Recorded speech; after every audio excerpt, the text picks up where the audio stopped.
Nights in Vegas are always chaotic, but that one felt heavier. Maybe it was the way Bella looked at me after our last dance, her tired eyes carrying something more than exhaustion. Maybe it was the air, thick and tense, like a storm waiting to break. We'd just finished a long shift at the club. You'd think after years of dancing under neon lights and dodging the kind of guys who think tips come with touching, we'd be used to it. But some nights hit harder than others. "Coffee?" Bella asked, brushing her blonde hair out of her face. "Peppermill?" I replied, knowing full well it was our usual spot. The diner was almost empty when we got there. The waitress gave us a tired smile, and the smell of burnt coffee lingered in the air. Bella was quieter than usual, staring at her menu like it was written in another language. "You good?" I asked, taking a sip of my water. She nodded, but didn't meet my eyes. "Yeah, just tired, I guess." The first sign something was wrong came when she reached for her coffee and her hand trembled. I didn't notice at first, just thought she was jittery from the shift. But then she started rubbing her temples, her face pale under the diner's harsh fluorescent lights. "Bella, you okay?" I leaned closer, lowering my voice. "I don't know," she whispered, her words slurring slightly. My stomach tightened. She hadn't been drinking. Not that I'd seen. And drugs? Bella wasn't the type. Then her phone buzzed. Again and again. "Someone's popular," I said, trying to lighten the mood. She didn't respond, so I reached for her phone. That's when I saw the messages. The name on the screen read, Greg. I didn't know a Greg, and judging by Bella's reaction, or lack of one, neither did she. I opened the messages and my blood ran cold. "Nice dress, Chloe. Red looks good on you." My head snapped up, scanning the diner. There were only a couple of people inside, a man in a trucker cap at the counter and an older couple in a booth near the back. None of them were looking at us. Another message popped up. "Don't leave. I'm almost there." I felt a chill creep down my spine. "Bella, who the hell is Greg?"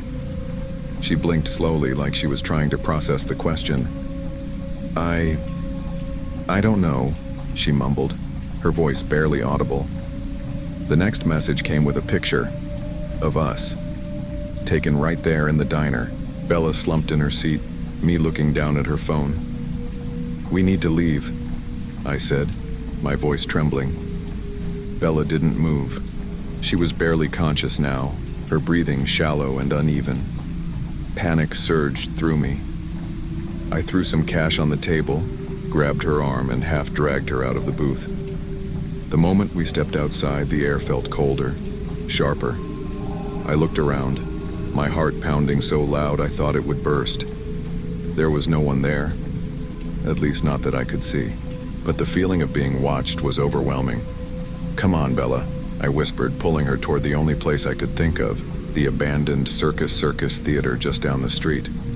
The theater was a relic of old Vegas, forgotten, crumbling, and avoided by anyone with common sense. The faded marquee still clung to the building, its once bright letters spelling out a name no one cared about anymore. We slipped through a side door, the wood creaking under the pressure of my shoulder. Inside, the darkness swallowed us whole, the only light coming from the broken windows high above. "Bella, stay with me," I begged, setting her down on a dusty old seat near the stage. Her head lolled to the side, her skin pale and clammy. I pulled out my phone to call for help, but the screen lit up with another message from Greg. "I see you." My hands trembled as I looked around the room. There was no way he could have followed us so fast. Then I heard it. Footsteps, slow, deliberate, echoing through the empty theater. I froze, my breath caught in my throat. The footsteps stopped, replaced by the sound of something scraping against the wall. "Chloe," a voice called, dragging out my name like a predator taunting its prey. I grabbed Bella's arm and dragged her backstage. The corridors were narrow, lined with old props and crumbling walls. Every turn felt like a dead end. "Where are you hiding?" Greg's voice echoed, closer now. I spotted a small dressing room and ducked inside, barricading the door with an old chair. My hands were shaking so badly I could barely hold on to it. The doorknob rattled, then stopped. For a moment, there was silence. Then came the laughter, low, guttural, and terrifying. The laughter faded, replaced by the sound of something heavy being dragged across the floor. I pressed my ear to the door, trying to figure out where he was. "Chloe," Greg called again, his voice softer now, almost playful. "You're making this too easy." I looked around the room, desperate for anything I could use as a weapon. My eyes landed on an old makeup mirror, its glass cracked and jagged. I grabbed a shard, gripping it tightly even as it cut into my palm. The door creaked open a fraction, and my heart stopped. The chair holding it shut began to slide across the floor. I took a deep breath and waited. The door flew open, and Greg stepped inside, his face twisted in a grin that sent chills through me. "Found you," he said. I didn't wait. I lunged at him with the shard of glass, aiming for his face. He dodged, but not fast enough. The glass sliced across his cheek, blood spraying onto the floor. He roared in pain, swinging wildly. His fist connected with my shoulder, sending me crashing into the wall. "You're gonna regret that," he growled, advancing toward me. I scrambled to my feet, my eyes darting around for another weapon. Greg grabbed my wrist, twisting it until I dropped the glass. But then I saw it, the rusted pulley hanging from the ceiling. It was part of the old stage rigging, barely holding on by a frayed rope. "Come on, Chloe," Greg taunted, his grip tightening. I reached for the rope and yanked it down with all my strength. The pulley came crashing down, striking Greg on the shoulder and knocking him to the ground. I didn't wait to see if he'd get up. I grabbed Bella and ran. The theater was a maze, and every turn felt like a trap. Greg's groans echoed behind us, followed by the sound of him stumbling to his feet. "Chloe!" he screamed, his voice filled with rage. We burst out onto the stage, the moonlight streaming through the broken roof, casting eerie shadows across the debris. I spotted an old fire escape ladder on the far wall. It was rusted and unstable, but it was our only chance. "Bella, climb!" I shouted, pushing her toward it. She barely managed to grab the rungs, her movements sluggish and uncoordinated. Greg appeared in the doorway, blood dripping down his face. His eyes locked onto me and he charged. I grabbed a piece of broken wood and swung it at him, but he was faster. He tackled me to the ground, his hands around my throat. "You think you can run from me?" he snarled, his grip tightening. My vision blurred as I struggled against him. Then, out of the corner of my eye, I saw Bella. She was at the top of the ladder, holding a large piece of metal piping. "Chloe, duck!" she screamed. I twisted to the side just as Bella threw the pipe. It struck Greg in the back of the head with a sickening thud. He collapsed, his body limp. The sound of sirens filled the air as I sat on the curb outside the theater, wrapped in a blanket. Bella was in the ambulance getting checked out by paramedics. Greg had been dragged out in handcuffs, bloodied but alive. The cops told me he was a known predator, someone who targeted women like us, women he thought no one would fight for. They found a syringe in his pocket, laced with something that matched what was in Bella's system. She recovered, though it took weeks for her to feel like herself again. As for me, I never went back to the club. Some nights I still hear his voice, calling my name in the dark. But I remind myself of one thing. We survived.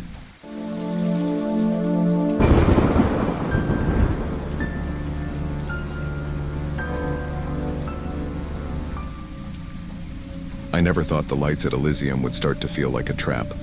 When I started working there 3 years ago, it was just a way to pay the bills, something temporary until I could figure out my next step. The club was glamorous in its way, with its neon lights, pounding music, and VIP sections. It attracted the rich and the desperate, all blended into one chaotic, glittering mess. Most nights, I could separate myself from it. I was on stage, but it was like I was wearing a mask, just a part I played for a paycheck. But no mask could hide what I felt when Jason Mercer walked in. Jason was one of our regulars. He was in his mid-40s, always dressed in perfectly tailored suits that smelled of expensive cologne. At first, I thought he was just another rich guy looking for attention, But there was something different about him. He had this way of watching me, like he wasn't just a customer, but someone who believed he knew me. Like I was his. He always asked for private dances, tipping generously. But it wasn't the money that made me uncomfortable. It was the way he spoke. He'd say things like, "You're too good for this place," or "I could give you the life you deserve." At first I laughed it off, but over time, his words felt heavier, like they carried something darker. One night after my shift, I walked out to the parking lot to find Jason waiting by my car. He wasn't supposed to be there. Customers weren't allowed in the staff lot, but he acted like it was perfectly normal. "I just wanted to make sure you got to your car safely," he said, his smile calm, almost charming. But there was something in his eyes that made my stomach twist. "Thanks, but I'm fine," I said, trying to keep my voice steady. "You shouldn't be back here." Jason nodded like he understood, but he didn't move. "You shouldn't be here either," he said. "This isn't the life you're meant for." I didn't answer. I just got in my car and drove off, my heart racing the entire way home. I didn't see his car behind me, but the feeling that I was being watched didn't go away. The next day, I told my manager. He shrugged it off, saying, "It's just Jason. He's harmless." But he didn't feel harmless to me. Over the next few weeks, Jason's behavior escalated. He started leaving gifts at the club for me, always red roses, sometimes with notes that said things like, "You're beautiful," or "You deserve better." I told my manager again, and this time, he promised to talk to Jason, but the roses didn't stop. Then, one night, I found a rose on the windshield of my car. That was the first time I felt real fear. He knew which car was mine. He knew where I parked. I started changing my routine, parking in different spots, leaving at different times. But it didn't seem to matter. Jason always found a way to make his presence known. And the worst part? No one else seemed to take it seriously.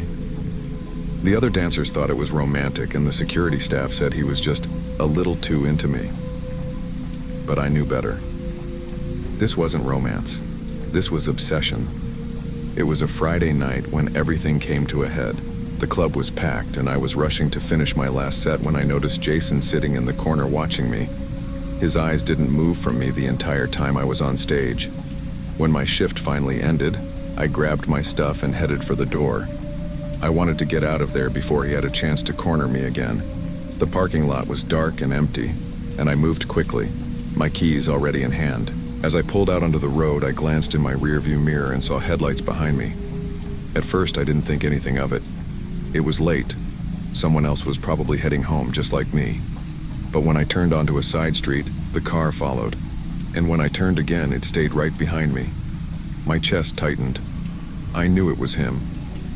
I sped up, my hands gripping the wheel so tightly they ached. I didn't want to lead him to my house, but I didn't know where else to go. Every turn I made, he made too. Every time I sped up, he did the same. By the time I pulled into my driveway, I was shaking. Jason stopped his car at the curb, his headlights still on. I didn't get out of my car. I just sat there, staring at him, trying to figure out what to do. Ethan, my boyfriend, must have seen the headlights because he came out onto the porch with Max, our German shepherd, by his side. Ethan wasn't a big guy, but he had a presence about him, confident, unshakable, and he wasn't the type to back down. "What's going on?" he called out, his voice sharp. "It's him," I said, barely able to get the words out. "Jason, he followed me." That was all Ethan needed to hear. He grabbed the baseball bat we kept by the door and started walking toward Jason's car. Max followed, growling low and steady. Jason stepped out of his car, raising his hands like he was trying to prove he wasn't a threat. "I just wanted to make sure she got home safe," he said, his voice calm, almost too calm. "You've got 5 seconds to get out of here," Ethan said, his grip tightening on the bat. "Or you'll need more than a car to get home." Jason didn't move. He just stood there, staring at me, his eyes cold and empty. "You don't understand," he said softly. "I'm trying to help you." Ethan took another step forward. 4 seconds. Finally, Jason got the message. He backed away, got into his car, and drove off. But as his taillights disappeared into the night, I knew this wasn't over. For weeks, I couldn't shake the feeling that Jason was still watching me. I started parking closer to the club entrance, leaving work earlier and checking my mirrors constantly when I drove home. Ethan even offered to start picking me up, but I didn't want to feel like I was dragging him into my mess. Then, one night, Jason came back to the club. I didn't see him at first, but one of the bouncers pulled me aside and said, "Your guy's out front, he's trying to get in." My heart sank.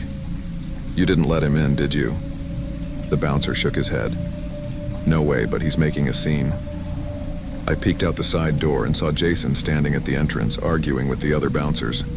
He looked different, disheveled, desperate. "She doesn't belong here," he shouted. "I'm trying to save her." The police were called and Jason was escorted away, but his words stayed with me. He didn't see what he was doing as wrong. In his mind, he was the hero of the story. Jason never came back after that night, but the damage was already done. I couldn't walk to my car without looking over my shoulder. I couldn't hear footsteps behind me without my heart racing. He was gone, but the fear he left behind wasn't. I quit the club a few months later. Ethan and I moved to a new city hoping for a fresh start. But even now I can't completely escape it.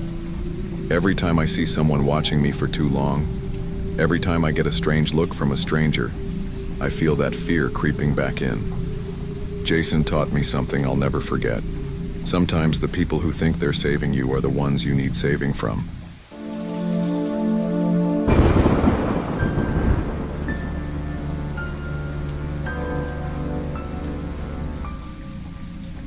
I should have listened to my gut, but when you're broke, instincts take a backseat to survival. The gig sounded simple enough. Dance at a bachelor party in a cabin deep in Tahoe National Forest. They offered triple my usual rate, and the guy on the phone, Sam, sounded professional enough. "We'll have a great time. You'll be safe," he said. I should have picked up on the undertone, but hey, rent was due. The drive out was unsettling. My GPS started glitching the moment I left the highway. No streetlights, just endless trees pressing in on either side of the road. I passed a rusted-out truck, its windows shattered, and felt a chill creep up my spine. Something about this place felt off. When I finally pulled up to the cabin, I had to double-check the address. This wasn't the cozy log cabin you see on postcards. It was old, the wood weathered and dark, with a sagging roof and a single light flickering above the front porch. It looked more like the set of a horror movie than a party venue. The guys greeted me with cheers and beer cans raised high. There were 6 of them, including the groom, Greg. He stood out immediately, quiet, awkward, like he didn't want to be there. Sam, the one who'd hired me, was the opposite. Loud, cocky, with a grin that didn't quite reach his eyes.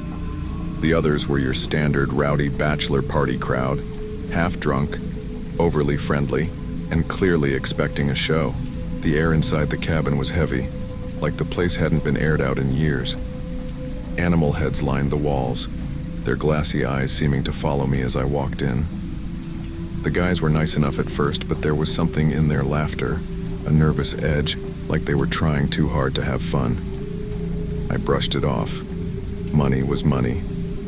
The night started like any other gig. Music blasted from a speaker, beer cans littered the floor, and the guys hollered like frat boys. I kept it professional, but the vibe was off. Greg barely said a word, staring at his drink like it held the answers to life. Sam, on the other hand, was glued to my side, cracking jokes and trying to charm me with his beer-soaked breath. As the night wore on, their drunken antics got darker.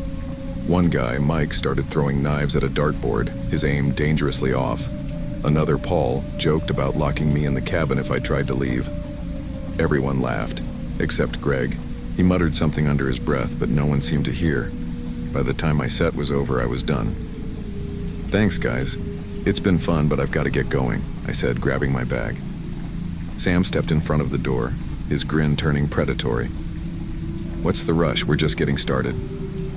My stomach tightened. I forced a smile. "Sorry, but I have another gig." "Come on. Sam said, his voice dropping. Stay a little longer.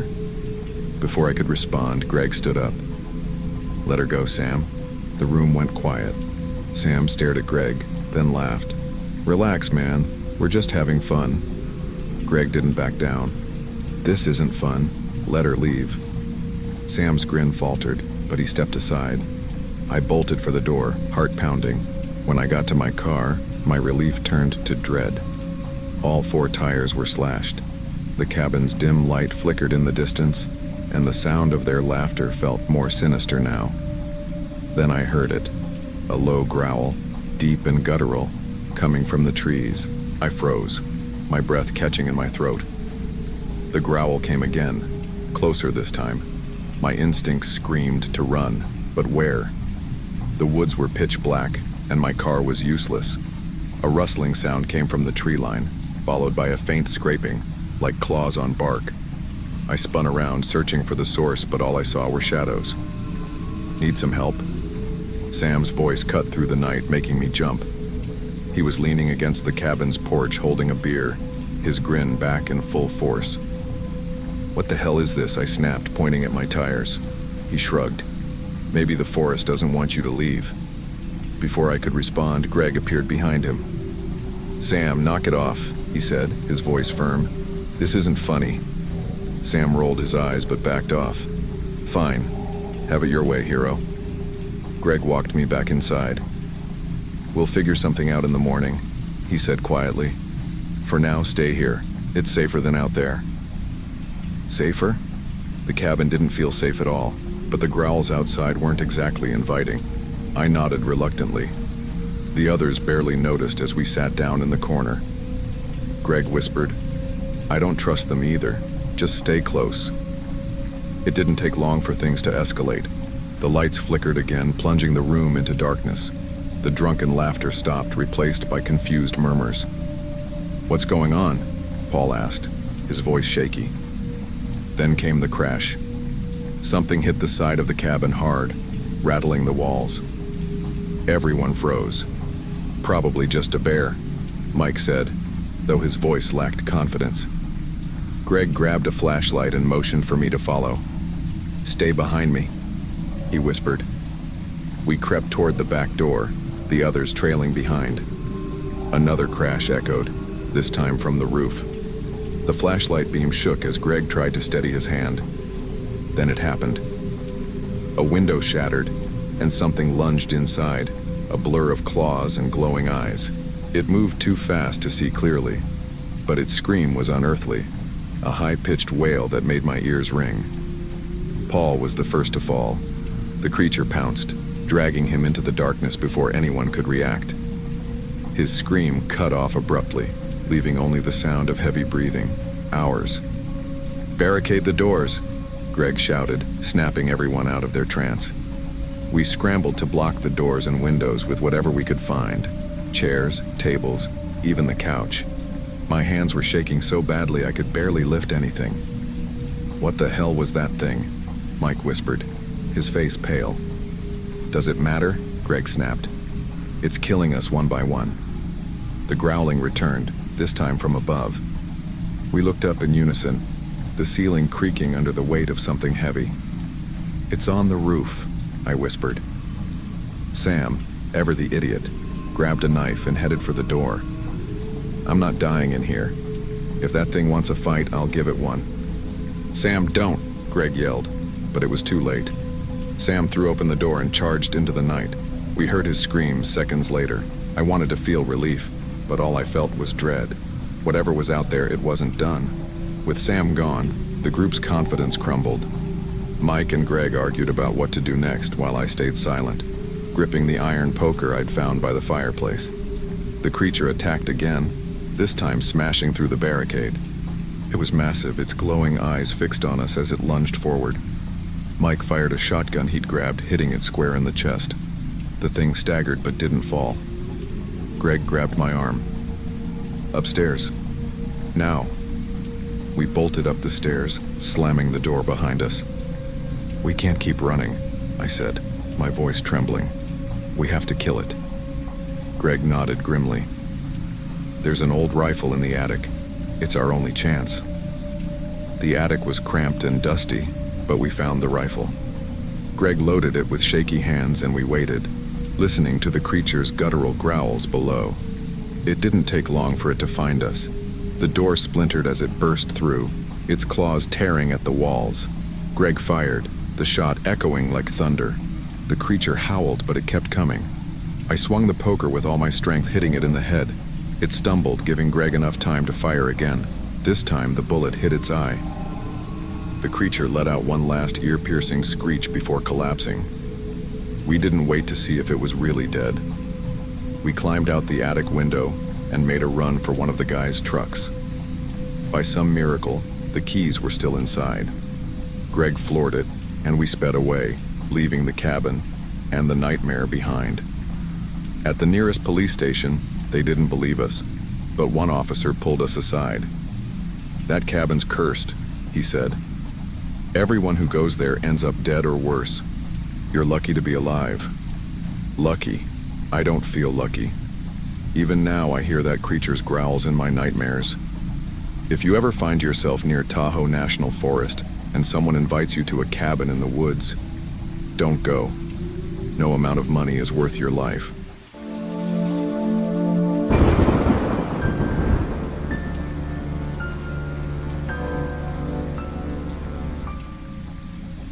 I wasn't proud of the gigs I had to take sometimes, but this one seemed too good to pass up.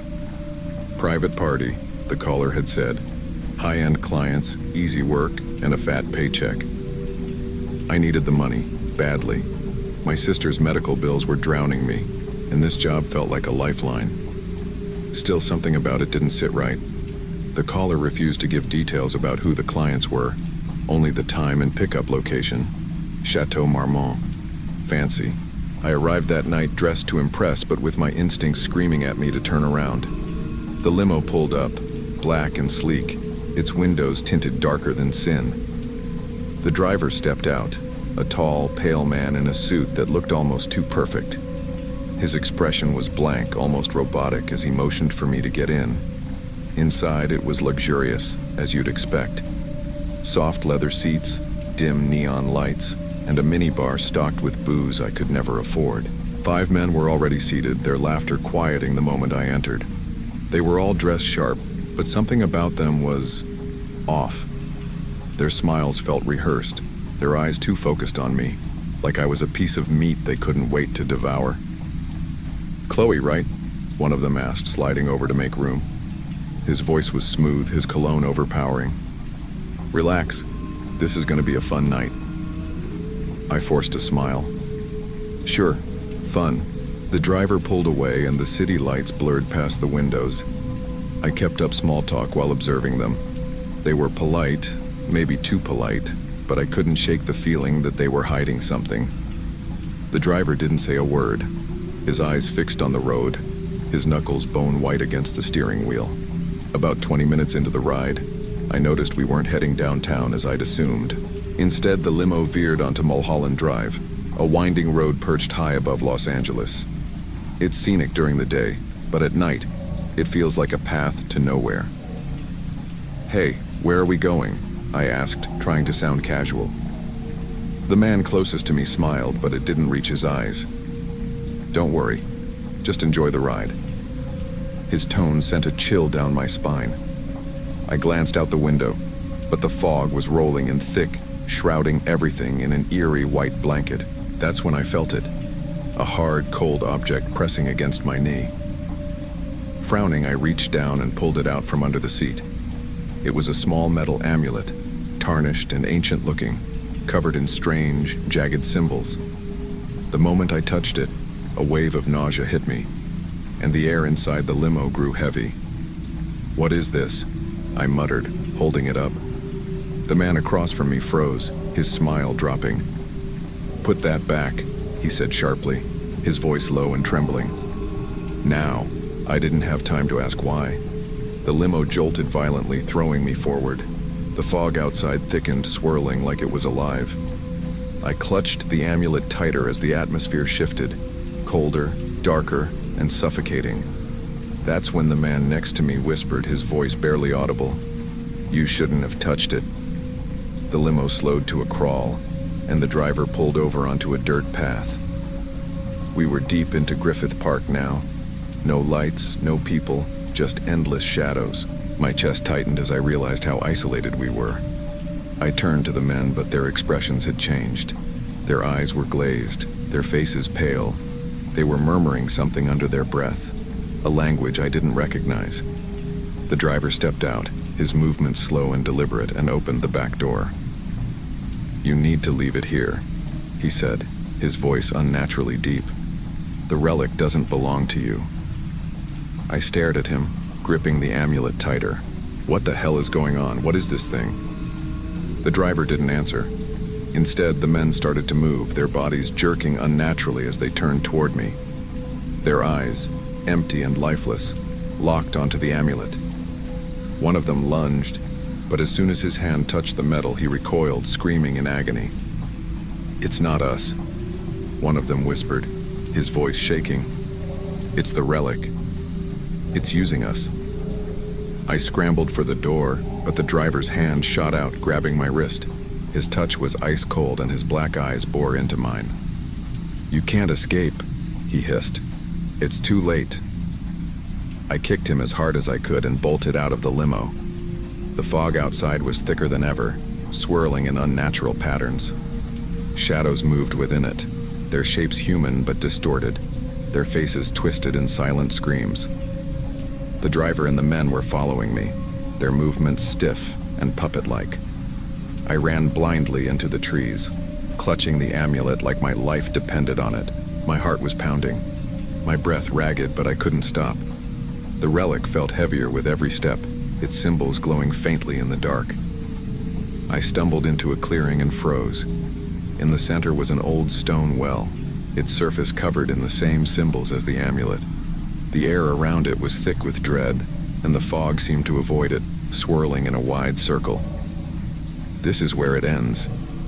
The driver's voice echoed behind me. I turned to see him standing at the edge of the clearing, the men flanking him.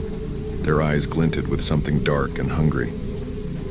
"The relic demands a sacrifice." "No," I said, backing away. "You're not getting it." The shadows in the fog grew bolder, their hands reaching for me. I had no choice. If this thing wanted to go back, I'd send it back, whatever the cost. With a surge of desperation, I hurled the amulet toward the well. The moment it left my hand, the air around me exploded with energy. The fog whipped into a frenzy, the shadows screaming as they dissolved into nothing. The driver let out an unearthly roar, his body convulsing before crumbling into ash. The men dropped to the ground, lifeless but finally free of whatever had possessed them. The well began to glow, a blinding light shooting upward like a beacon. Then, just as suddenly as it started, it stopped. The fog cleared, the air stilled, and the forest fell silent. The amulet was gone, swallowed by whatever darkness had claimed it. I stood there, trembling, as the first rays of dawn broke through the trees. The limo, the driver, the men, everything was gone, as if it had never been there.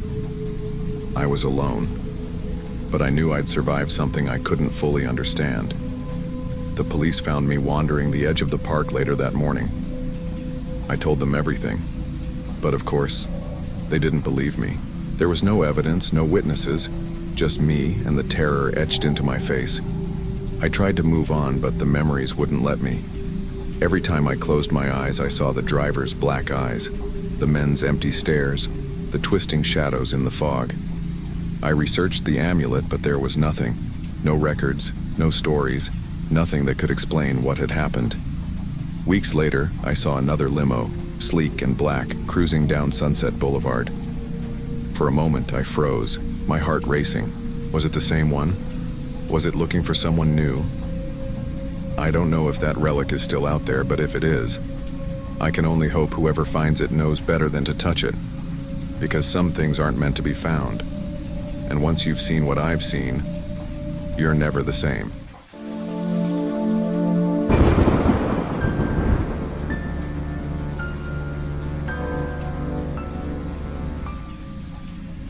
I'll never forget that night. It started like any other. Jess and I had just finished our shift at the club. Working as a dancer in Phoenix, Arizona wasn't exactly a dream job, but it paid the bills, you know? Jess was my ride or die, always down for a midnight snack run after work. So we headed to the 7-Eleven down the street, craving junk food and a break from the usual chaos. The streets were quiet, eerily so. It's funny how the city feels completely different at 2 a.m., like it's holding its breath, waiting for something to happen. As we walked in, the fluorescent lights felt harsh after the dim glow of the club. A couple of guys hung around the front, looking shady as hell, but we were used to that. Jess grabbed a soda while I scanned the aisles for something salty. That's when Danny walked in. Danny was a regular at the club, always friendly but a little too chatty. He looked nervous, like he'd seen something that shook him. "Hey," he said, glancing over his shoulder. "You girls should be careful. There's this homeless lady hanging around, real aggressive. She's been harassing people all night." Jess laughed it off. "We're big girls, Danny. We can handle it." But I could see the worry in his eyes. "No, I'm serious. She went after me earlier with a broken bottle. You don't want to mess with her." That's when I felt it. A slight chill, like the air had shifted. I brushed it off and paid for my snacks, trying to shake the uneasy feeling creeping up my spine. Before heading out, Jess insisted on using the bathroom. I wasn't thrilled about it. Public bathrooms at 7-Elevens? Gross. But I went with her anyway. The second we walked in, the stench hit me. It smelled like stale beer and something worse I couldn't put my finger on. And then I saw her. She was crouched in the corner near the sink, her back turned to us. Her hair was matted and she was mumbling to herself, rocking back and forth. I nudged Jess, motioning for us to leave, but it was too late. The woman turned around, her eyes wild and bloodshot. She looked at us like we were intruding on her personal space. "What the hell are you looking at?" she spat, her voice raspy and sharp. Jess froze, and I felt my heart start to race. I tried to keep calm, raising my hands. "Hey, we don't want any trouble." She laughed, this guttural, unsettling sound, and pulled out a syringe. Without a second thought, she jabbed it into her arm, her eyes locked on us the entire time. It was like she wanted to scare us, and it was working. "Get out," she snarled, taking a step toward us. We didn't need to be told twice. Jess yanked the door open and we bolted, my heart pounding in my chest. But the moment we stepped outside, I felt it again. That chill, like we were being watched. We didn't stop running until we reached the car. Jess fumbled with her keys, her hands shaking so much that it took her 3 tries to unlock the doors. I kept glancing over my shoulder, expecting that woman to burst out of the store at any second. And then she did. She stormed out of the 7-Eleven, her movements jerky and unsteady like a puppet with its strings cut wrong. "You think you can just run from me?" she screamed, her voice echoing through the empty parking lot. Jess managed to unlock the car and we scrambled inside, slamming the door shut. But before she could start the engine, the woman was there, slamming her fists against my window. Her face was twisted into something that didn't even look human, her mouth stretched too wide, her eyes wild and unblinking. "Get away," I yelled, but she didn't flinch. Instead, she started pulling on the door handle, and for one horrifying second, I thought she'd actually get it open. Jess finally got the car started and we tore out of the parking lot, tires screeching. The woman chased us for a few steps before collapsing to her knees, screaming something unintelligible as we sped away. Neither of us said a word for the first few minutes. My hands were shaking so bad I dropped my phone when I tried to check the time. Finally, Jess broke the silence. "What the hell was that?" I didn't have an answer. I just kept replaying the look in that woman's eyes, like she wasn't just angry but something darker, something I couldn't quite explain. By the time we got back to Jess's apartment, we were both too shaken to sleep. We sat on her couch, staring at the TV without really watching it. Every little sound made me jump, a car passing outside, the wind rattling the windows. My nerves were shot. "Do you think she'll come after us?" Jess asked, her voice barely above a whisper. "No," I said, trying to convince myself as much as her. "She doesn't know who we are, it's fine." But it wasn't fine. I couldn't shake the feeling that this wasn't over. I kept seeing her face in my head, that twisted grin as she pounded on the window. And then there were the words she'd screamed as we drove away. I couldn't make them out at the time, but now they were starting to come back to me, like fragments of a nightmare. You can't escape me. You owe me. Owe her what? I didn't even know this woman. But the thought of her still being out there, maybe even looking for us, made my skin crawl. That night I barely slept. Every time I closed my eyes, I saw her face. And when I finally did drift off, I woke up to a sound that froze me in place, a faint tapping on the window. I didn't move. I didn't breathe. I just stared at the dark outline of the window, waiting for the noise to come again. But it didn't. And eventually I convinced myself it was just my imagination. At least I hoped it was. A few days later, I was starting to think we were in the clear. Jess and I had gone back to our routines, work, late-night food runs, trying to forget the whole thing. But deep down, I still felt like I was being watched. It wasn't something I could prove, just this nagging feeling that followed me everywhere. That evening, Jess and I decided to grab coffee at this little spot downtown. The place was pretty busy, which made me feel safer. People were laughing, chatting, and the smell of fresh coffee filled the air. For the first time in days, I felt normal again, until I saw her. She was standing across the street, leaning against a light pole. Her hair was even messier than before, and her clothes hung off her body like they didn't belong to her.